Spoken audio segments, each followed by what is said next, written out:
I'm gonna pull the hops out of our freezer in order to get them ready for a dry hop. So I'm gonna grab, in this particular case, some Amarillo, and some Citra, and some Galaxy. Get my freezer shut.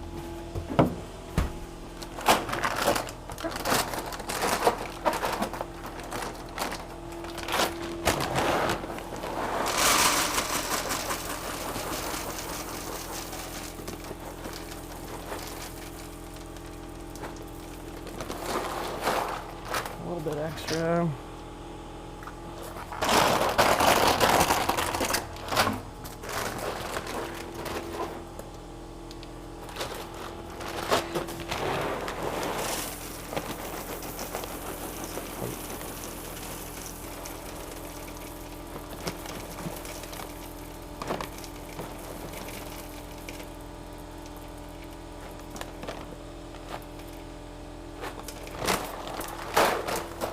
Now that I got my hops out, I'm ready to go dry hop a tank.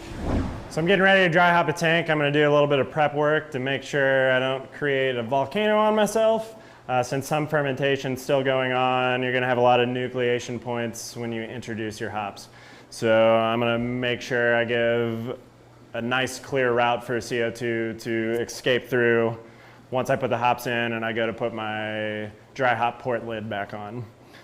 So I'm gonna drop down my blow off out of my bucket. There's some sanitizer in here, and that is actually creates a little bit of resistance.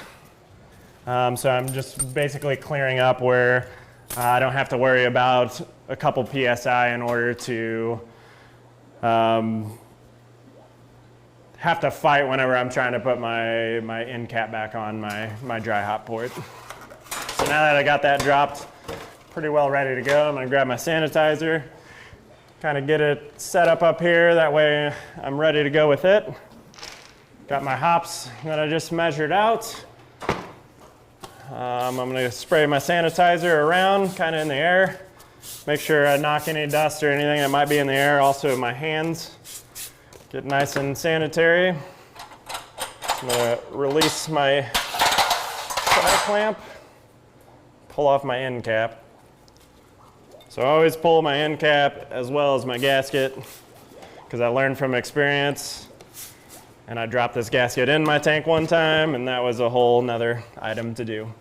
So now that I got that open, I'm ready to put my hops in. So I have some krausen in there now, so my end goal is to make sure I get these hops in as quick as I can and button back up so I don't have to worry about anything coming out, but we should be all right.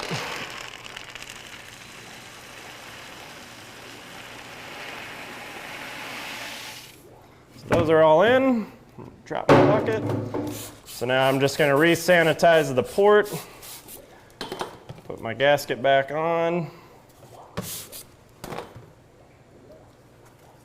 Make sure that's seated nice. And re-button myself up. And we are dry hopped. So now I'm going to put my blow-off arm back in place just to make sure everything on here is buttoned up enough to where it's back sealed, so I know I got enough pressure to blow CO2 through, and that lets me know that this isn't going to leak any CO2 or anything like that. I'm going to sanitize my ports.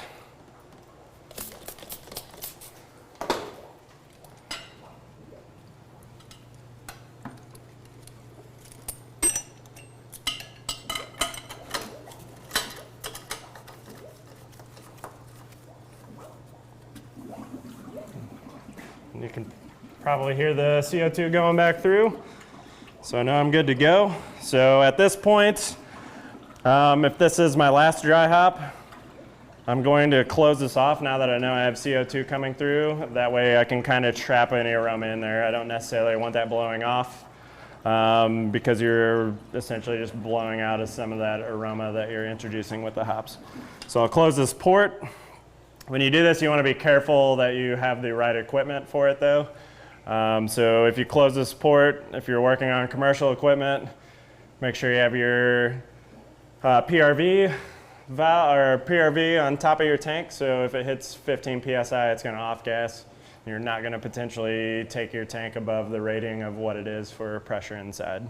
If you're home brewing, it's a little more difficult.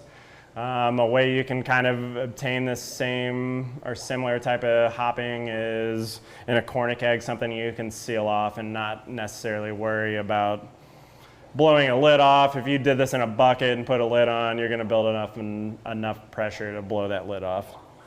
So pretty much sums up putting the hops in the beer.